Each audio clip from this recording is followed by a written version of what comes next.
Muy buenas tardes, bienvenidas, bienvenidos.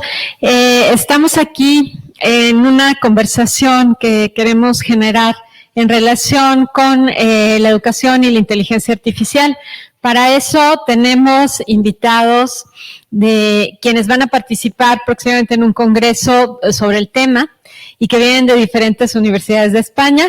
Yo quisiera que se presentaran muy brevemente cada quien, quiénes son, de qué universidad vienen. Soy Sara Osuna Acedo, vengo de la Universidad Nacional de Educación a Distancia de España y bueno, pues estoy trabajando el tema de la educación y la inteligencia artificial en general, la educación y las tecnologías, muchos años.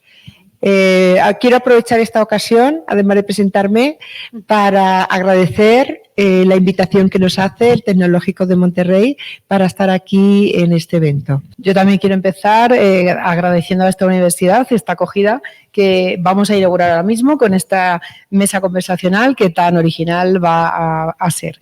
Yo soy Rosa Martín Aranda, también vengo de la Universidad Nacional de Educación a Distancia, mi formación es química, pero soy la vicerrectora primera y vicerrectora de investigación, transferencia y divulgación científica. Mi relación con la inteligencia artificial y con la educación, pues es a través de todos los proyectos de investigación, toda la transferencia, toda la divulgación y los proyectos en sí de investigación que muchos profesores de la universidad, por ejemplo, aquí tenemos la más señera, la profesora Sara Osuna, y otros profesores de la Facultad o Escuela de Informática nos traen y nos proponen con multitud de empresas que proceden de todas partes del mundo. Lo que es más grato aquí presentar es que venimos un grupo de profesores de distintas universidades, de 3 universidades en concreto. La UNED, que somos nosotras dos profesores de la Universidad de Zaragoza que se van a presentar a continuación y 2 profesores de la Universidad de Granada. Así que trabajar en equipo yo creo que es lo mejor que puede haber y es el máximo ejemplo que podemos ver hoy aquí al compartir este rato y este estudio con vosotros.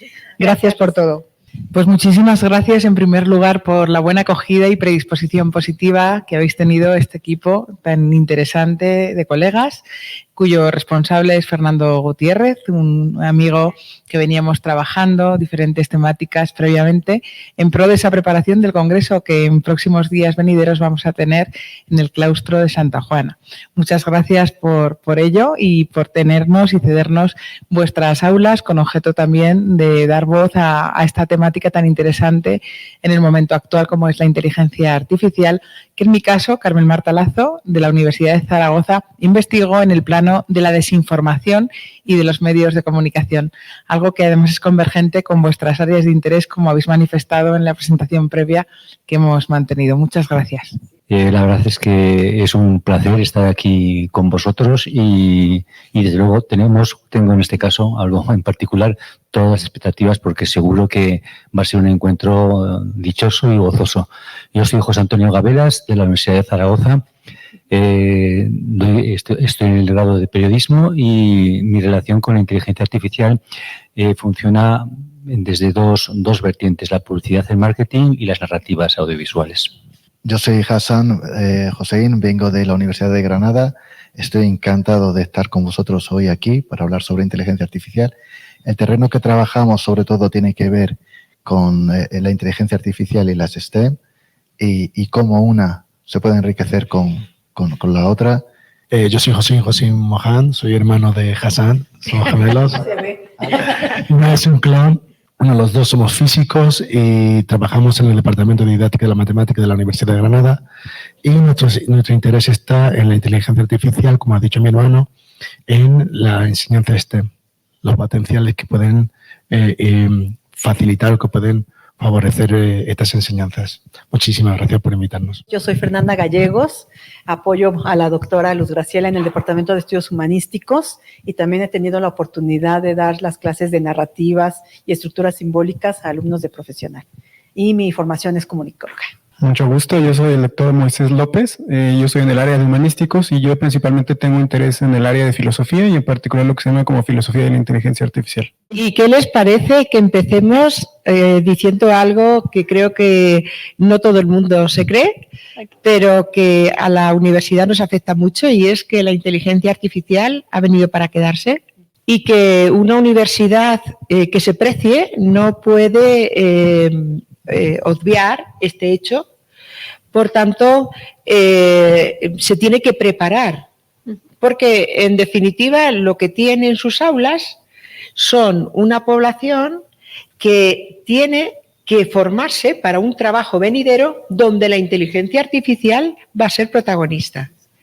No descartamos el que la universidad vaya más lenta que el desarrollo de la inteligencia artificial en otras áreas, porque así tradicionalmente ha sido. Digamos que esa obligación que tenemos para la sociedad, que es formar a una ciudadanía que sea exitosa para el mundo laboral, pues no podemos dejarla atrás, ¿no?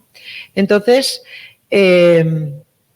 somos una universidad en el siglo XXI que está viviendo la disrupción de la inteligencia artificial y somos una universidad que tenemos que dar una respuesta acorde con lo que la sociedad está esperando de la propia universidad. Estoy plenamente de acuerdo con la exposición de mi compañera Sara Osuna, y en determinados ámbitos también nos encontramos como la tecnología y la parte instrumental muchas veces tiene que ir acompañada para ser exitosa de la parte humana.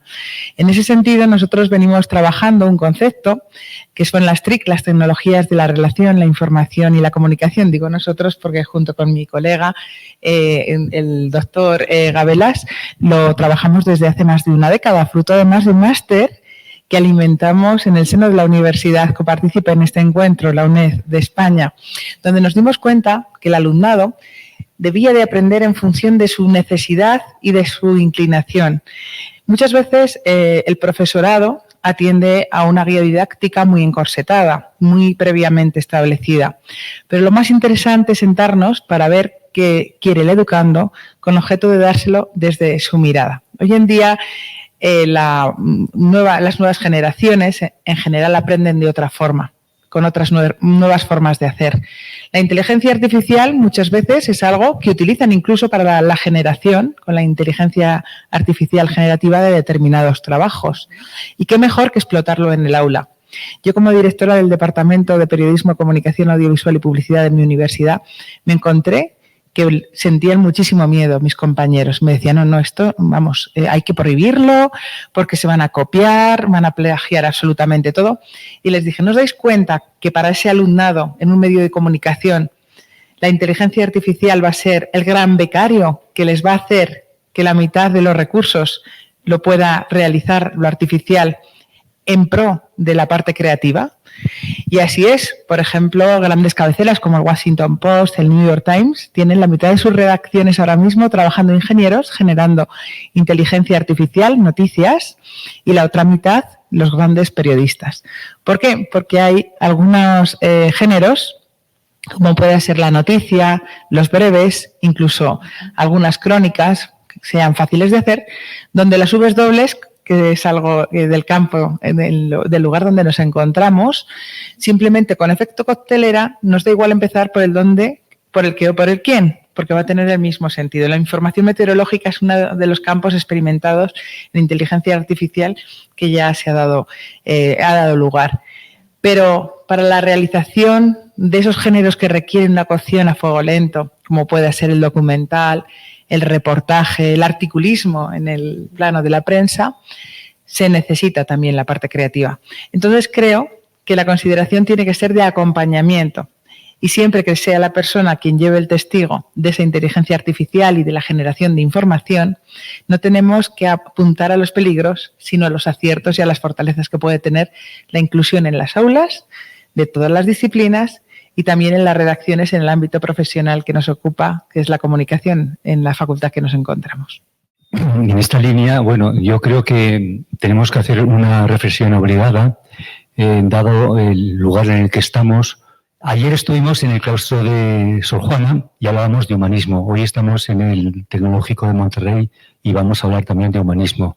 Yo creo que el gran desafío que tiene la inteligencia artificial es justamente esto. ¿De qué manera podemos de qué manera quizá tengamos ya que empezar a recuperar y seguir avanzando en la exploración de ese humanismo digital que hace falta con la inteligencia artificial? No podemos perder de vista algo muy básico, muy elemental, y es que la inteligencia artificial por muy artificial que sea, y justamente por eso es una producción humana, que nace de los humanos y a los humanos debería servir.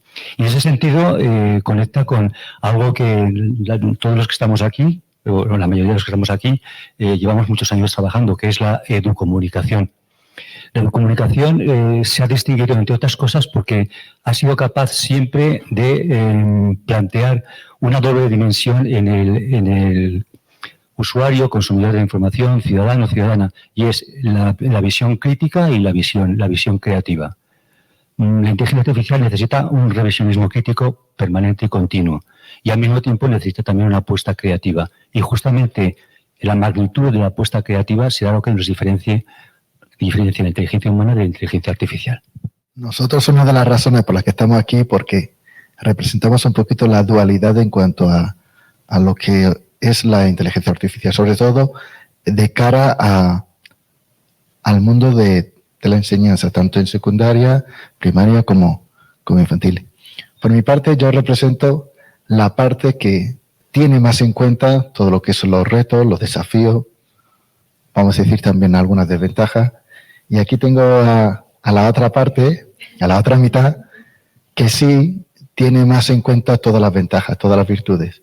Como docente, con más de 20 años de experiencias, hemos visto cómo las tecnologías, en el momento que aparecían, eran como la panacea del éxito, y nos estamos encontrando como países que eran referentes a nivel tecnológico y en educación, como Suiza, como Finlandia, lo han retirado automáticamente de sus aulas, pero automáticamente eran los pioneros y ahora se están convirtiendo en los salvaguardas de la educación tradicional. Eso nos tiene que dar un poquito que pensar a todos. Luego hay mucho más, que es todo lo relacionado con la formación del profesorado, que siempre vamos con la lengua afuera para estar a la última y es prácticamente imposible seguir el ritmo que implica o que lleva la tecnología. Los alumnos que no le dan un uso no educativo, sobre todo se centra en la parte no educativa, pero hay un punto también muy importante que es el de la familia. O sea, si ya es un reto en el terreno educativo, el del familiar es muchísimo más, porque no son profesionales, porque en la mayoría de los casos los padres no cuentan con esos conocimientos ni con ese tiempo, y luego también con la familia, porque cuando hablamos de la comunidad educativa, si bien es cierto que los niños en los centros educativos están prácticamente toda la mañana, donde están el resto del tiempo es en casa. Entonces, ¿qué pasa ahí? Entiendo que la civilización siempre se ha afrontado los retos y desde el punto de vista del humanismo, creo que ha evolucionado con la sociedad. El primer gran impacto que tuvo, que fue la revolución industrial, supuso un cambio de la percepción del hombre a nivel social. Luego con la tecnología igualmente, pero yo pienso que es una evolución natural y el ser humano tendrá la capacidad de poder afrontarla. ¿Qué pasa con la inteligencia artificial generativa o todo lo que rodea la inteligencia artificial? Va a suponer un reto que todos tenemos que ver con una perspectiva, positiva y creativa, porque nos va a ayudar a afrontar los retos o los problemas o los desafíos que se encuentren. Para eso, la humanidad ha sabido resolverlo de forma acertada. Mejor o peor, dependiendo de los contextos. Es verdad que se va a desarrollar, va a acrecentar las brechas digitales con determinados países, pero entiendo que a nivel de la civilización humana, el uso de la inteligencia artificial nos va a permitir alcanzar hitos que antes eran imposibles. No aprovecharlos, no valorarlos adecuadamente, supone un retroceso. Que tengamos miedo es razonable, mucho más que razonable, pero no nos puede desorientar hacia los aspectos positivos que nos pueden ayudar. En el caso, por ejemplo, de la enseñanza STEM, nosotros estamos viendo el potencial que tiene la inteligencia artificial generativa para la educación STEM, pero me refiero a la STEM con la A, STEM, consideramos que es el concepto STEM más correcto, es decir, incluir las artes, porque la tecnología con la creatividad puede alcanzar posiciones todavía más altas.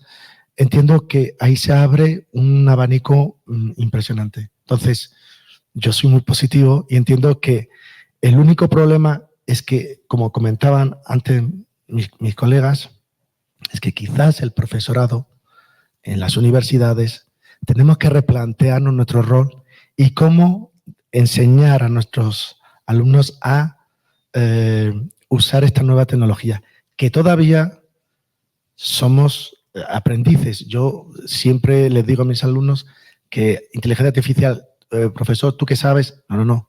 Yo soy un aprendiz igual que vosotros. Y además, esta evolución que está siendo tan rápida, creo que todavía nos mantiene en esa posición.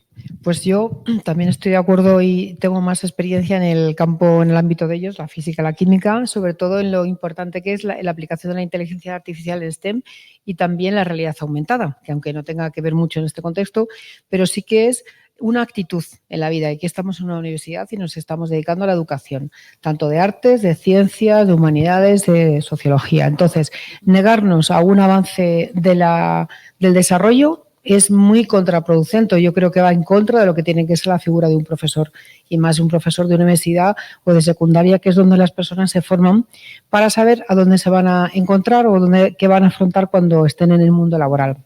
En este sentido, y yo comparo con lo que es una revolución en lo que es mi ámbito, la química, que es la nanotecnología, que tanto se desarrolla en la Universidad de Zaragoza y en todo el mundo ya, es el que cosas que antes eran inexplicables e increíbles o imposibles, ahora están siendo realidad. El manipular la molécula, manipular los átomos, saber las dimensiones, manipular, modificar y crear dispositivos que nos pueden salvar vidas a cualquier nivel, de biotecnología, de salud, de telecomunicaciones. Creo que eso es un avance que el mundo hace escasamente 20 años no contaba con ello. Un poco más tarde, y yo creo que muy acelerado por la pandemia, ha venido el tema de la inteligencia artificial. Profesores que nos neguemos a estar a favor de ella, yo creo que no debemos dar esa señal, o sea, no debemos trabajar en contra de ella porque tememos pues el que se vaya a copiar, el que vayan a no pensar. Yo creo que tenemos que acostumbrarnos, como tú bien has dicho, a nuestro hermano que nos va a ir acompañando y tendremos que ir haciendo un equilibrio. Pero sí que creo, y además es muy oportuno, estando tú aquí, el doctor aquí de esta universidad, el responsable de todo esto, de filosofía, es el tema ético. Ese tema y ese punto sí que es el que debemos tratar todos los profesores, indistintamente seamos de STEM, de ciencias, de arte, de filosofía. El saber que es una nueva herramienta, es una nueva situación en la que tenemos que saber vivir y convivir. Y en ese punto yo seguro que si te doy la palabra vas a saber aportar algo de la inteligencia artificial respecto a la ética, que yo creo que es lo que muchas veces nos estamos ya planteando a nivel ya de pasillo en todas las universidades. ¿Qué podemos hacer nosotros? ¿Qué ejemplo podemos dar a los profesores? ¿Y qué podemos enseñar para esas futuras generaciones? Así que te voy a pasar la palabra. Justo esa es la labor que casi siempre tiende a hacer la filosofía. Nuestros grandes ejemplos en filosofía es gente como Sócrates, que justo pues, recuerden que la democracia ateniense lo condena a la cicuta. Entonces yo espero que no me condenen a la cicuta por lo que voy a compartir con ustedes, pero yo estoy un poco con el colega, yo estoy un poco más del lado quizá un poco escéptico de ciertas cosas, o más yo diría preventivo, sobre todo como en dos ámbitos. Una cuestión que he estado platicando con muchos colegas de filosofía y de áreas afines, psicología, es realmente si es una ruptura radical a nivel de la historia de la cultura, ¿no? Mi posición hasta este momento es que no es una ruptura radical como lo es, por ejemplo, la invención de la escritura, ¿no? De pasar de unas sociedades orales a la sociedad de la escritura, configura una nueva forma de conciencia de los seres humanos. Hay seres humanos post escritura y antes de la escritura. O sea, pienso que eso sí es un cambio de paradigma cultural muy, digamos, a lo grande, ¿no? Yo hasta la fecha, al momento en lo que he estudiado, lo que más o menos he visto, yo no creo que vaya a tener un cambio tan radical como de ese tipo. Creo que puede suceder como a lo mejor una sociedad post-internet, más o menos similar, pero no creo que vaya a tener ese impacto desde lo que yo he más o menos pensado, ¿no?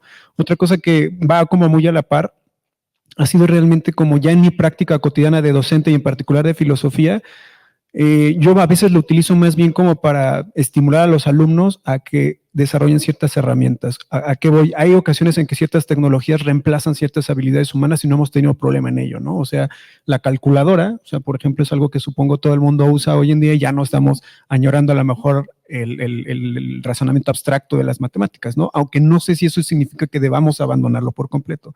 Entonces, en mi área en particular, que justo es la que creo que ha atacado en alguna medida en este sentido la inteligencia artificial, es sobre todo las capacidades de abstracción de los alumnos. O sea, lo que yo sí he visto es que con el uso de la IA, sí lo que puede pasar es que se puedan perder esas capacidades de abstracción. Puede haber una discusión si es necesario que los alumnos tengan hoy en día esas capacidades de abstracción para la vida cotidiana, ¿no? Pero en ese sentido yo trato de ser muy crítico también de las ventajas cognitivas que puede traer la inteligencia artificial, al margen de lo ético, ¿no? O sea, utilizándolas de manera ética, guiada por el profesor, todavía no estoy tan seguro de que en verdad sea el boom cognitivo que todo el mundo está esperando, ¿no? O sea, no sé si va a ser esto que llaman como las fases de la comunicación, que vaya a ser algo muy similar a otras grandes promesas de la tecnología o no. Estamos justo en esta parte de aprendizaje, entonces todavía no logro ver, pero estoy como más de este lado un poco crítico, que pues, a lo mejor mi propia deformación a veces nos obliga un poco a estar del otro lado. Y por el otro lado justo nos enfrenta a todas las problemáticas como morales y políticas de la inteligencia artificial, ¿no? Desde el uso en el aula de se permite o no se permite, y si se permite, cómo se permite, va a ser guiado o no va a ser guiado, toda la cuestión, incluso a veces lo que hacemos en clases de filosofía es como que busquen algo y a partir de eso, por ejemplo, analizar sesgos que tiene la IA y cómo podrían ser procesos más democráticos para la construcción de la información, porque, por ejemplo, les digo, a ver, pídele que te dé, no sé, información sobre tal tema, ¿no?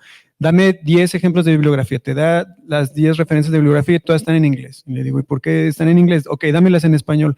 Te da 10 en español y cada que es más específico, le cuesta más trabajo a la IA y de repente a mí me pasó que en la búsqueda de unos artículos justo para ella, esto que llaman alucinación de la IA, me dio 10 referencias inventadas porque eran mucho más específicas. Les dije, dame de Latinoamérica, dame de esto. Entonces, esto supongo que también no solo es el lado ético de qué deberíamos o cómo deberíamos usar, sino también del lado político de qué es lo que está, qué tipo de información es la que está dando la inteligencia artificial, ¿no? Entonces, digo, yo vine a ser como abogado del diablo, a lo mejor para que se estimule un poco la conversación, ¿no? Quiero decir que realmente hoy por hoy, por todas las investigaciones que yo he leído o que yo he podido hacer, no está demostrado que el uso de la inteligencia artificial ayude a la adquisición del pensamiento crítico de nuestro alumnado en las aulas. Eso es así hoy por hoy, pero es que estamos en los inicios de la inteligencia artificial. Siguiendo con el concepto de Humberto Eco de apocalípticos e integrados, pues es que encuentras argumentos para ambas versiones, ¿no? Los que van en contra de las tecnologías tal y los que están muy a favor, demasiado a favor, ¿no? Entonces yo creo que esa prudencia que te ha caracterizado y estoy esperando a ver cómo se desarrolla, qué hay y tal, creo que es el punto donde nos tenemos que encontrar desde la universidad, pero siempre y cuando no nos obligue a pararnos, sino que seamos proactivos, que es tu caso, entiendo, ¿no? Por lo que te he entendido en tu discurso. A ver, si vamos fuera de la universidad y nos fijamos en los hospitales, en los grandes hospitales de las ciudades, hoy en día, con el uso de la inteligencia artificial, donde puede funcionar ese hospital como un reloj y todo coordinado por precisamente los algoritmos de la inteligencia artificial que así está implicada, pues eso es algo que no podemos dudar que es buenísimo. Es buenísimo. O, ¿qué voy a decir yo? No sé, algo muy cotidiano. Cuando vas a coger el transporte público, tú sabes cuándo te va a venir el autobús, cuándo tal.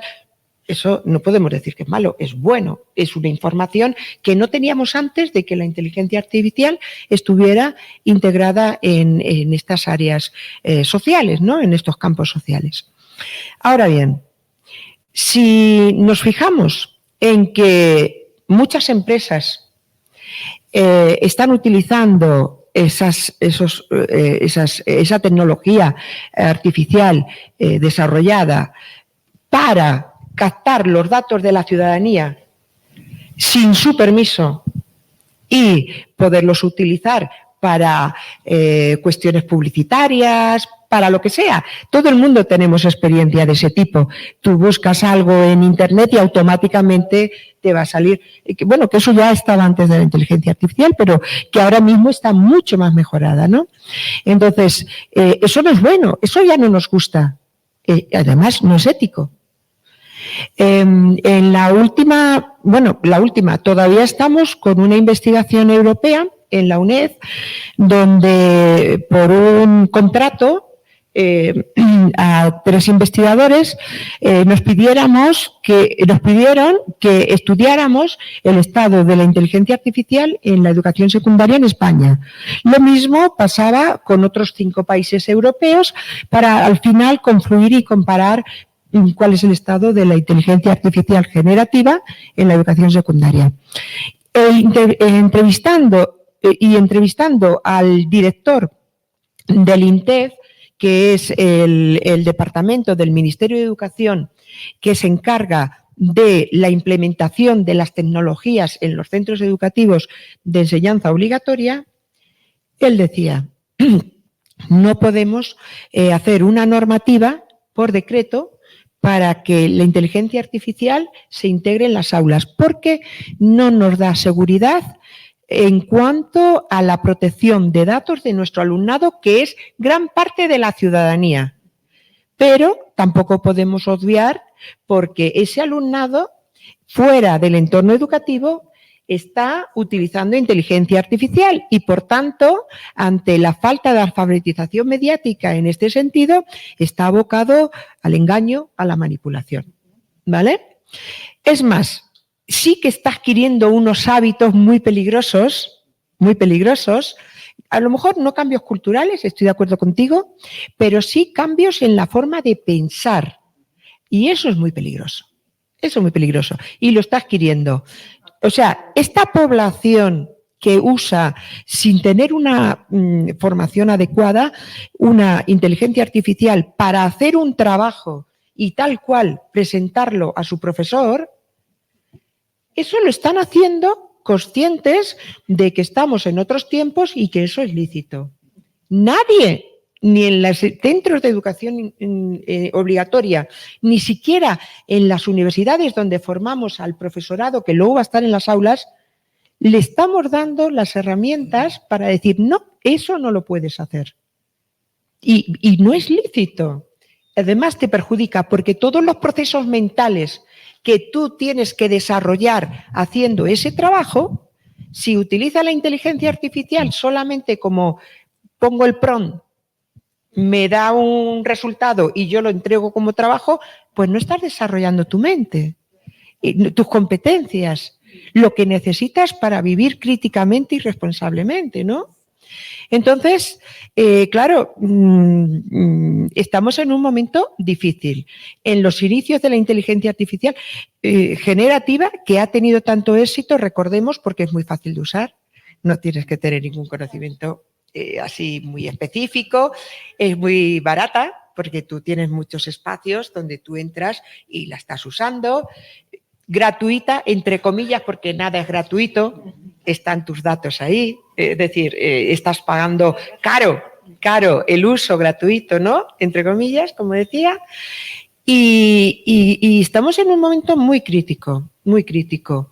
Entonces, bueno, pues vamos a ver, ¿no? Vamos a ver qué pasa, pero para mí lo ideal es lo siguiente.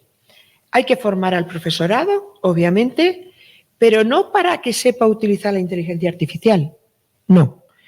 Para que adquiera las competencias suficientes y que sepa interpretar los futuros desarrollos de inteligencia artificial que vayan a venir. Es decir, sea crítico ante lo que nos va a llegar, sepa cómo introducirlo en sus aulas, sepa cómo hacer que su alumnado sea un alumnado, pues eso, crítico y responsable. Entonces, quizá no tiene que ir la universidad y el profesorado detrás de la inteligencia artificial. Tiene que ir a la base. Tiene que ir a crear esas competencias que desde la universidad tenemos tanta responsabilidad, ¿no? Decía un educomunicador, como los colegas que estamos aquí, Daniel Prieto, ya saben, de la Universidad de La Plata, en Argentina. Dime qué hacías con las anteriores tecnologías y te diré qué harás con las nuevas. Los mismos usos que se hacen con la pizarra, desde el punto de vista de la experimentación, de la conciencia, de la vocación de un docente, se pueden hacer con la inteligencia artificial. Porque lo importante no es la tecnología, sino los usos que se desprenden al servicio de la persona. Atendiendo a esto y en el ámbito también de la socialización a nivel macro, nos encontramos con cómo los diferentes gobiernos, en el ámbito de la misinformation, es decir, en esa malinformación, pueden llevarnos a ese mito de la caverna platónica. Porque muchas veces nos encontramos y al aborregamiento de la masa de Ortega y Gasset, ya que estamos aquí con un filósofo. Vamos todos a una.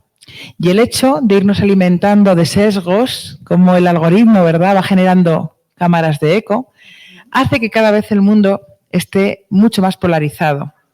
Y los usos y consumos ahora mismo se valen de escala de blanco y negro, cuando toda esa amalgama de grises y de grandes colores con todos sus matices apenas pasan desapercibidas. Por eso, los grandes políticos mundiales, en lugares cada vez más dictatoriales, desde el ámbito también de la forma de ver las cosas, nos llevan a seguirles como esa masa acrítica, sin sentido, polarizada, y no todo es blanco o es negro.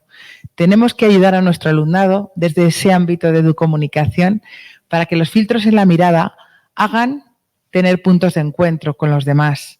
Los países entran en guerras porque lo ven desde un plano extremo y ni todo es de una forma ni todo es de otra.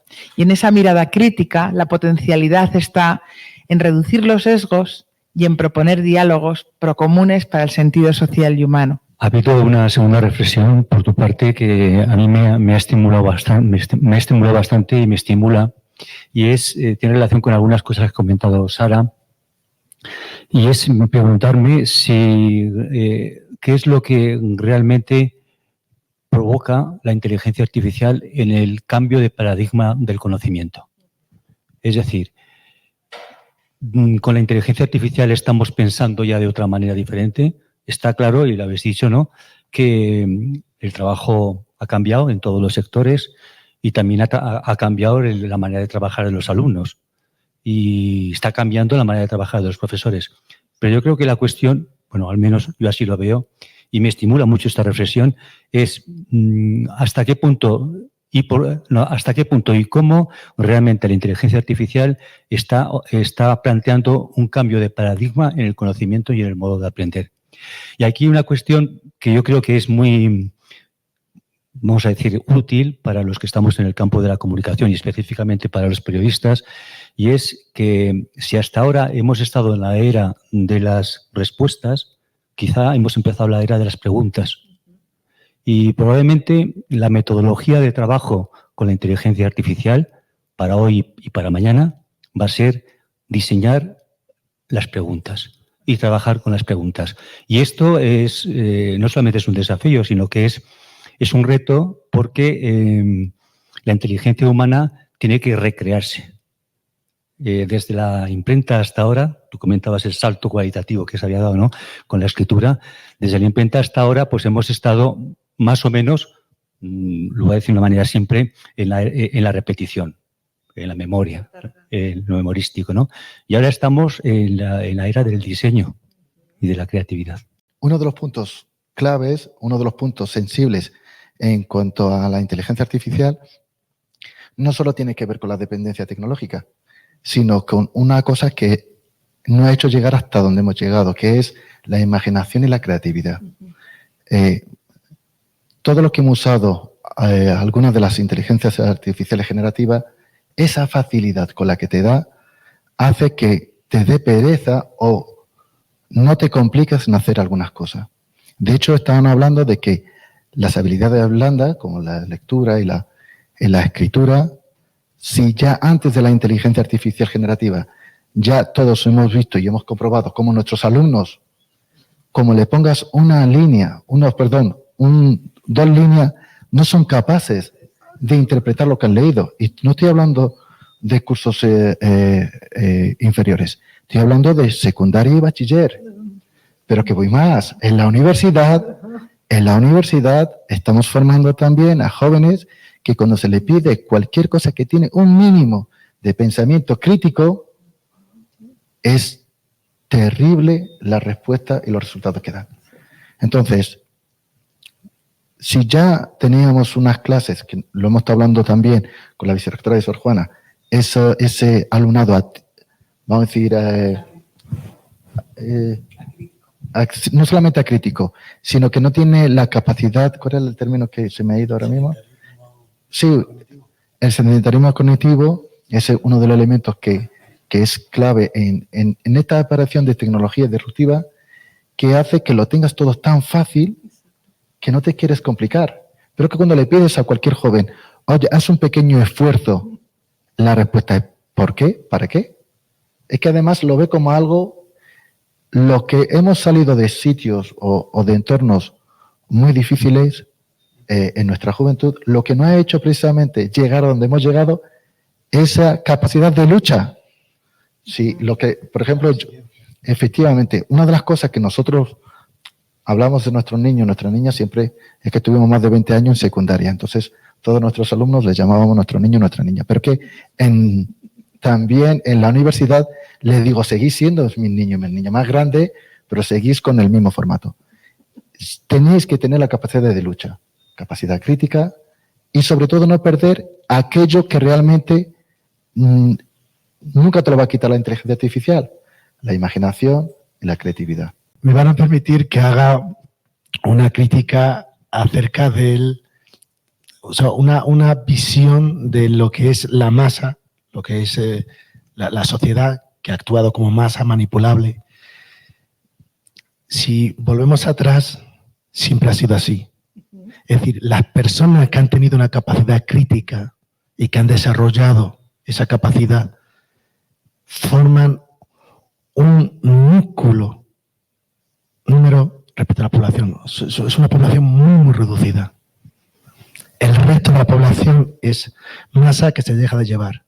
Ha sido así, pues, con los filósofos, con los oradores que han manipulado las masas y que la han llevado a guerras y a desastres de diferentes civilizaciones, porque han sido manipulables. ¿Qué pasó después con la tecnología básica cuando empezó la radio y la televisión? Se ha seguido manipulando las masas. ¿Cómo nos llamábamos antes a la televisión? La caja tonta.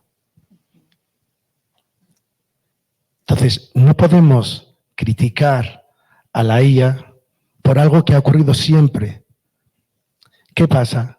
Que es verdad que antes aquellas personas que tenían el privilegio de acceder a la educación era una población también muy reducida, que iban a la clase de filósofos como Platón, Sócrates, eran los elegidos, la élite.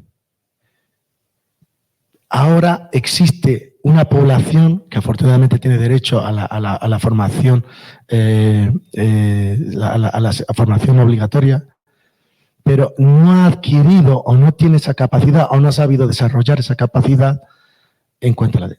¿Dónde está el problema, bajo mi punto de vista, que afecta a todo? La sociedad, la educación, la familia ha educado a los niños acerca del éxito. Hemos enseñado a nuestros niños a que tienen que ganar, tienen que aprobar. No le hemos enseñado el proceso de ensayo y error. Y que la clave está en ese ensayo y error. Se aprende siempre de los errores. ¿Qué pasa? Ahora viene la inteligencia artificial, igual que Internet. Por cierto, considero que el potencial de Internet todavía no ha acabado. Es decir, la era de Internet no ha acabado. Pero si hacemos una mirada atrás, vemos que los primeros años de Internet todo el mundo le mirábamos así, incrédulos. Esto es Internet, no vale para nada. Bueno, pues ha revolucionado nuestras costumbres. Totalmente. Podemos verlo cuando seremos capaces de valorarlo en su justa medida, cuando haya pasado unos cuantos años más. ¿Por qué? Porque todavía estamos viviendo en la era de Internet.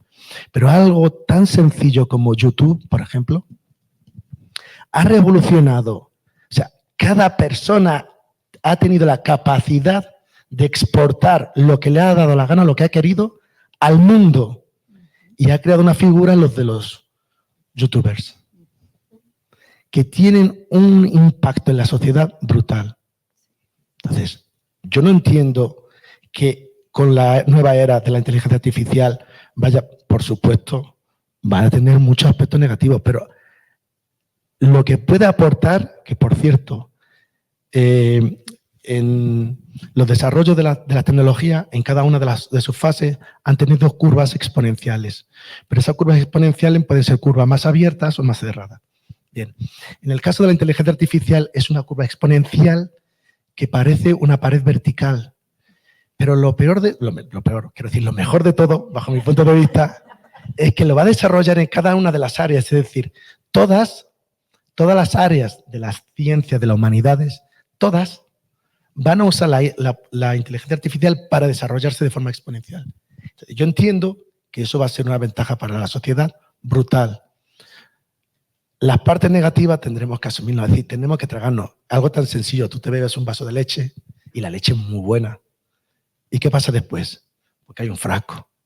El problema tenemos que saber, es decir, que igual que existe una conciencia de cómo, ¿cómo se dice?, los residuos, de una cultura de reciclaje de la parte negativa de lo que son los residuos, pues igual habrá que hacerlo con el tema de la inteligencia artificial. Es decir, tenemos que saber, el tema ético es el más delicado bajo mi punto de vista. Pero yo soy muy optimista, yo estoy esperanzado de las posibilidades que van a surgir. Yo creo que el reto de los educadores es precisamente doble, es el de cómo enseñar para que se sepa sacar el mayor partido de estas tecnologías y luego cómo evaluarlos, que la evaluación es lo que precisamente vamos todas las universidades, la tendencia a ponerlo en la calle, en demostrar con ejemplos prácticos dónde y cómo es la mejor forma de poder aplicar la tecnología, en este caso la inteligencia artificial. En ese caso, no sé qué opciones estáis barajando por aquí, en esta universidad, para la evaluación, cómo estáis empezando y un poco podemos compartir algo con la que estamos haciendo en nuestras universidades. No, es que he estado escuchando y me parece algo muy interesante. Estoy evocando una experiencia apenas del día de ayer que estábamos hablando en alguna clase que tiene que ver con ética y entrando al tema, por ejemplo, de la violencia digital. Es que de pronto ahí recuperé del fondo de mi cerebro el término de alfabetización digital. Y algo muy, muy interesante, porque nunca lo había expresado así, porque nunca se había armado así dentro de mi cabeza, fue el hecho de decir, es que la alfabetización digital siempre la estamos abordando como el conoce la tecnología, pícale aquí, haz esta pregunta, haz esto. Y si hablamos de alfabetización, la alfabetización no solamente es aprender a leer o aprender a escribir o aprender a descifrar los signos. Tiene mucho que ver con el esquema de introyección, de desarrollo de actitudes, de apuntalar ciertos valores. Es decir, no es un tema de aprende qué es la A porque es la A. Hace unos momentos que estaban hablando sobre las pedagogías, por ejemplo, y cuando mencionaron a Paulo Freire, quien habla mucho de esta idea de la palabra generadora, y de que eso implica abrir la puerta para muchos otros elementos. Yo considero que a veces los sistemas educativos masificados, con prisa, se dedican a dejar las cosas en la superficie cuando ni siquiera a veces las abordan, como es el caso de esta vinculación con las tecnologías, porque antes esperábamos que todo se diera en un proceso de primero es esto, luego es esto, luego es otro, y luego ya lo dominas, ¿no? Ahora ya tienes el teléfono, ya lo sabes, ya sabes cómo utilizarlo, ya empiezas a experimentar con eso, y eso te puede meter a mundos insospechados, ¿no? O sea, uno tiene que pensar que ya no es una línea, es multidimensional, que los objetivos de precisamente llevar a cabo una tarea, pues no solamente implican el dominar la herramienta, sino el introyectar la herramienta y hacerme cargo de cómo eso entra dentro de mi proceso de desarrollo. Y eso es muy complicado, mencionaron también, por ejemplo, esta cuestión del diálogo, que tampoco a veces tenemos tiempo para generar esos diálogos. ¿Por qué? Porque siempre estamos pensando en qué es lo que tenemos que hacer, en lo que sigue, lo que sigue, lo que sigue. O sea, y tener éxito siempre es completar la tarea y vámonos con lo que sigue. Entonces, tener éxito es que yo entregue la tarea, pero que nunca le dé sentido a la tarea o sea, ¿qué es lo que la tarea me está interpelando, no? Y tampoco entender que quizá dentro del mismo esquema pudieran existir pausas, ¿no? Y han manejado un concepto que a mí me ha gustado mucho porque no lo había escuchado así. Esta idea de la educomunicación. Es decir, efectivamente, si somos seres de palabra, de lenguaje y de comunicación y utilizamos instrumentos para comunicación, tendríamos que eso que nos es tan evidente a una gran cantidad de seres humanos, como es el uso de la palabra, el saber que ese uso de la palabra pues no es accidental porque tiene consecuencias, ¿no? Y también el manejo de las palabras y el manejo de la información no es accidental porque implica responsabilidades.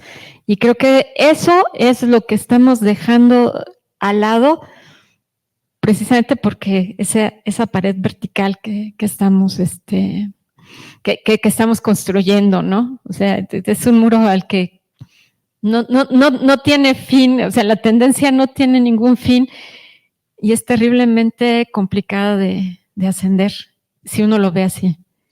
Si no lo quiere ver en la parte horizontal como si fuera solo una superficie que no tiene fondo. Yo quería decir algo a lo mejor un poco en relación con lo que mencionó la doctora Luz Graciela y lo que preguntaban sobre la evaluación.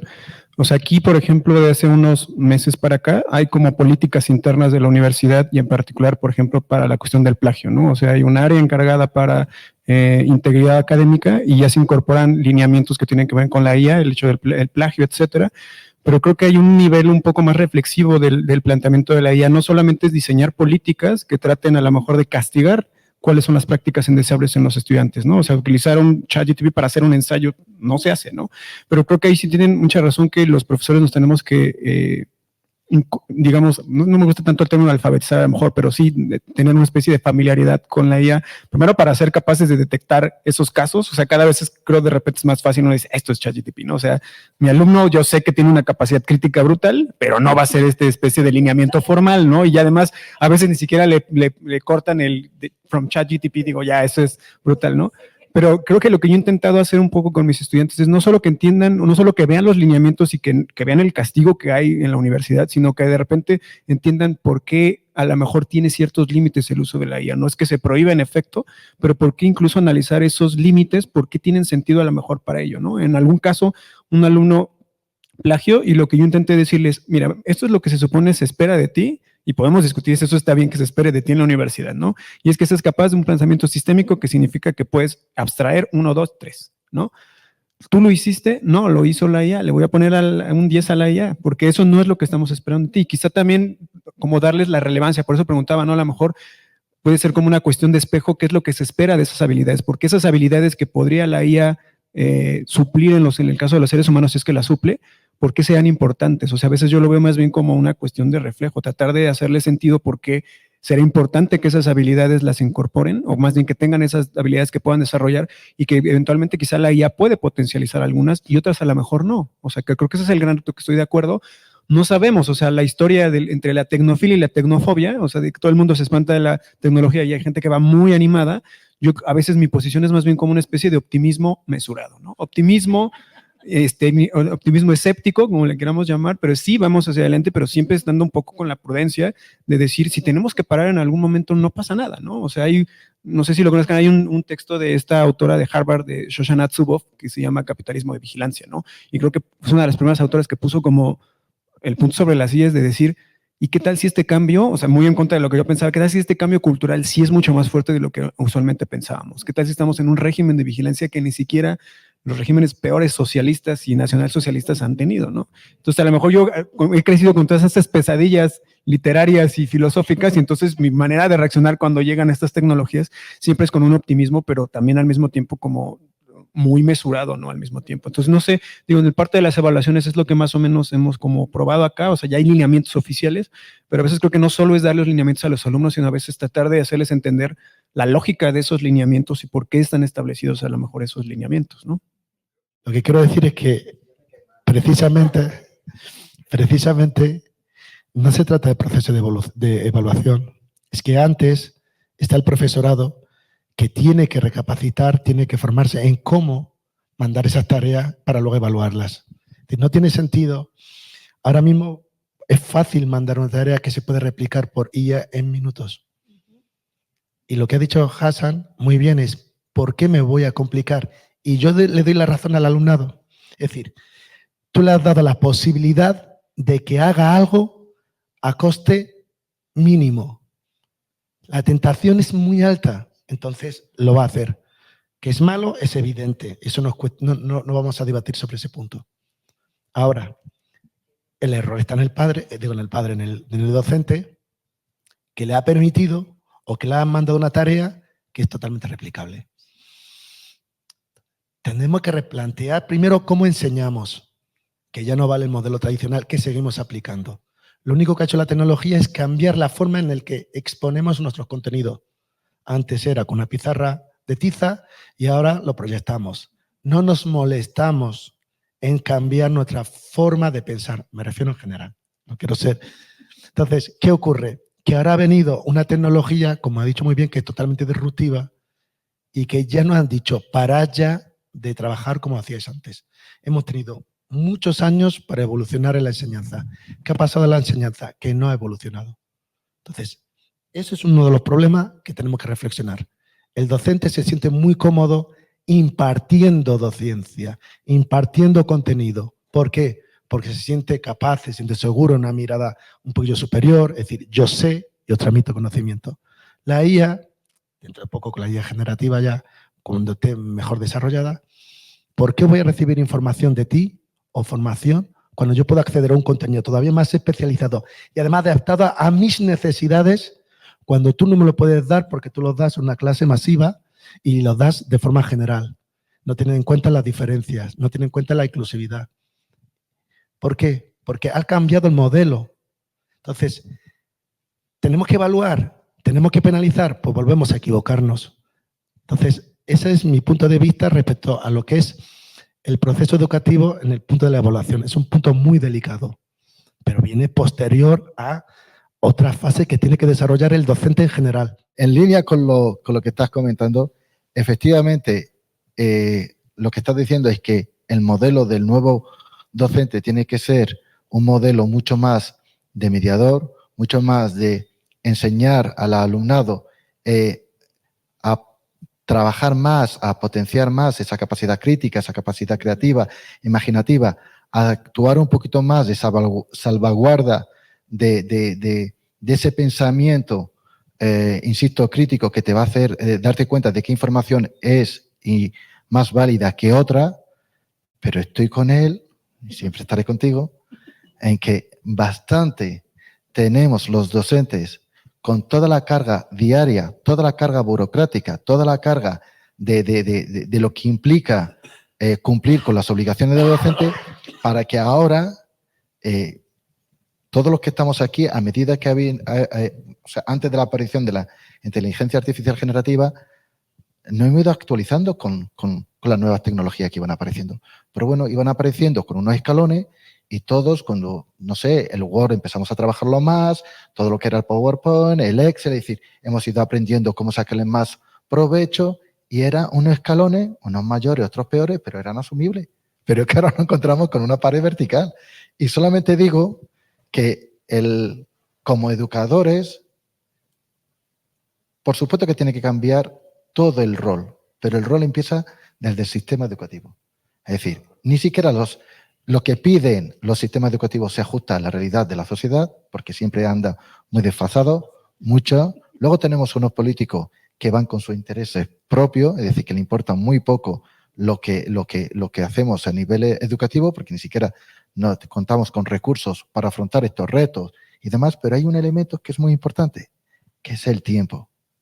¿De dónde saca el docente para hacer todo eso? Yo, estoy absolutamente de acuerdo con Moisés y también, lejos de la tecnofilia y la tecnofobia, me parece que el equilibrio y el punto central con una mirada un poco optimista, es decir, un poco angulada hacia la parte, en este caso, de Joséín, comulgo contigo. Pero aquí ha salido varias veces una palabra, que es la palabra pensamiento.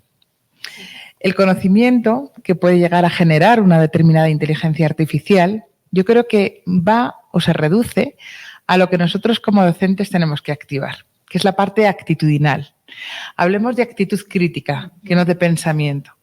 En nuestras aulas, esas cargas, que algunos que son un poco más tecnófobos denominan así, cuando yo lo llamo disfrute, lectivo, disfrute con el alumnado, elemento motivador, hace que generemos conciencia que la inteligencia artificial no puede llegar a generar y otro tipo de capacidades que van mucho más allá de lo que una herramienta puede contener o puede ayudar a hacer.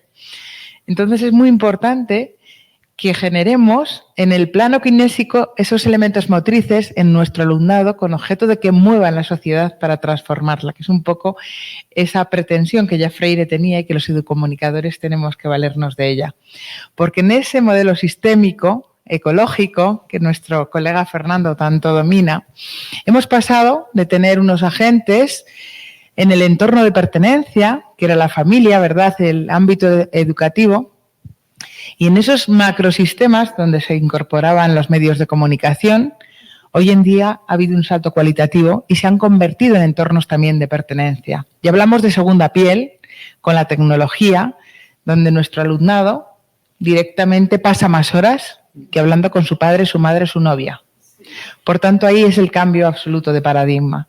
Y tenemos que detenernos sobre todo en esos sistemas que ahora afrontan la convergencia con el ser humano para volver a replantear cómo somos y dónde queremos llegar, no solamente como profesionales en el ámbito de la empleabilidad, que la universidad tiene que dotarles, sino sobre todo en el sentir para la acción, para el cambio.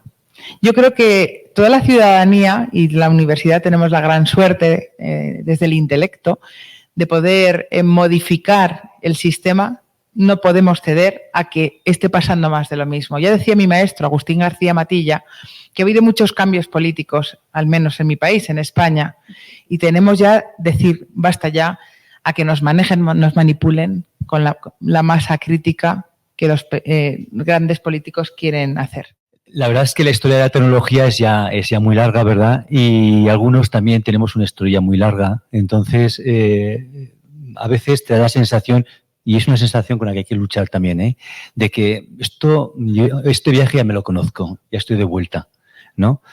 Eso no es cierto, pero también es cierto. Es decir, que cosas que ahora se están discutiendo aquí, debatiendo alrededor de la inteligencia artificial, llevamos ya todos los de aquí, pero los más veteranos, más tiempo, ¿verdad?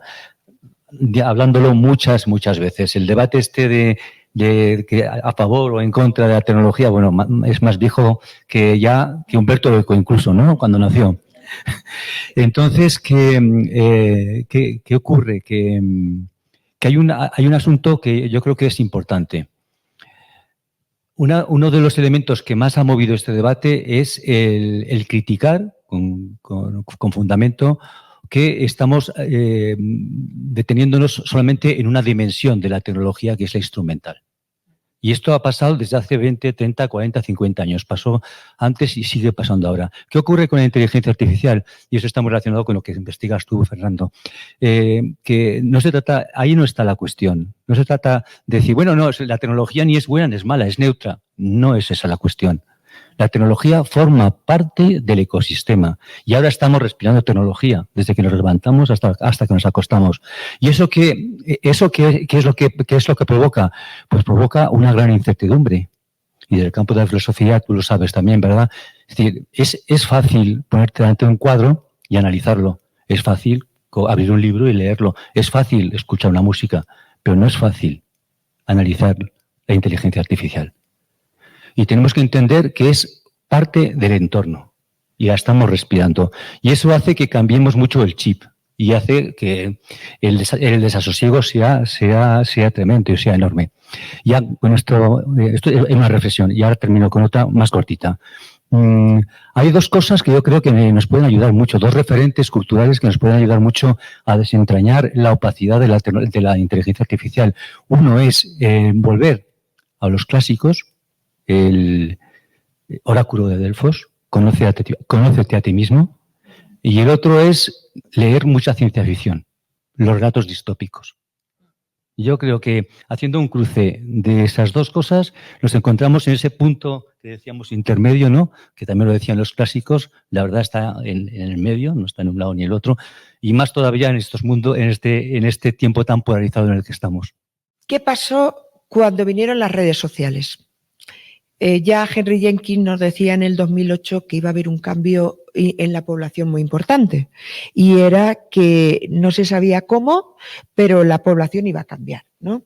Y iba a ser una población que iba a conformar lo que él llamó cultura de la participación. Seguimos en la cultura de la participación, pero la cultura de la participación nunca entró en la universidad, jamás. Vienen las redes sociales. Las redes sociales son los medios sociales de comunicación. Anteriormente estaban los más media, ¿no? Los medios masivos, televisión, prensa, radio, donde la ciudadanía no participaba, no era cultura de la participación. Había unas cartas al editor, por ejemplo, que eran filtradas y solo se publicaban las que interesaba. Había programas radiofónicos donde había llamadas en directo, que solamente entraban las llamadas en directo cuando interesaba, así con televisión, etcétera. Pero vienen las redes sociales y ganan la batalla a la universidad. La primera gran batalla a la universidad. ¿Cuál es? Pues que entienden lo que es la cultura de la participación y se llevan a la ciudadanía hacia ese terreno. Ahí aparecen unos elementos fundamentales, los influencers, que hemos hablado aquí, lo habéis hablado. Influencers que tienen algunos unas tendencias más políticas, otras más culinarias, otros más educativas. Y resulta que el alumnado que tenemos en los centros educativos, sea la universidad, tiene que acudir a las redes sociales para entender conceptos que en la universidad no entiende. Eso conocemos miles de ejemplos. Y no siendo profesores, ni teniendo a su disposición un aula con X personas, desde un punto virtual de las redes sociales se llevan de calle o influencian a millones de personas. Por eso, en nuestro grupo de investigación hemos desarrollado el concepto del influencer del aprendizaje, pero ya sí dentro de las aulas. Que bueno, pues hay publicaciones por ahí, claro, hay publicaciones por ahí nuestras, quiero decir que están abierto a vuestra disposición. Y bueno, y cualquier otra duda que tengáis también a vuestra disposición. Entonces, es que es fallo de esta masa que forma el alumnado, que es tan acrítico, que no sabe o no es capaz de leer 2 líneas, que también, les quiero decir que eso es otro problema. ¿O es problema de la universidad? ¿Qué pasa? Que enseñarles una raíz cuadrada a un estudiante de bachillerato, por ejemplo, o de educación secundaria, para un profesor es difícil porque no tienen la capacidad, la abstracción suficiente para tener ese concepto matemático, interiorizarlo, saberlo hacer, pero sin embargo el influencer sí lo hace. ¿Qué ocurre aquí? Esto lo hemos estudiado e investigado hasta la saciedad. Pues que hay una motivación intrínseca para que aprendan. Y hay un anclaje con la sociedad real en la que viven para que aprendan. Eso lo tienen las redes sociales, pero no lo tiene la universidad. Ni se ha dado cuenta que eso ocurre. Bueno, pues ahora la otra gran batalla que estamos perdiendo en la universidad es con la inteligencia artificial. Todo lo repetitivo de mi asignatura no tendría que darlo yo, lo tendría que dar la inteligencia artificial.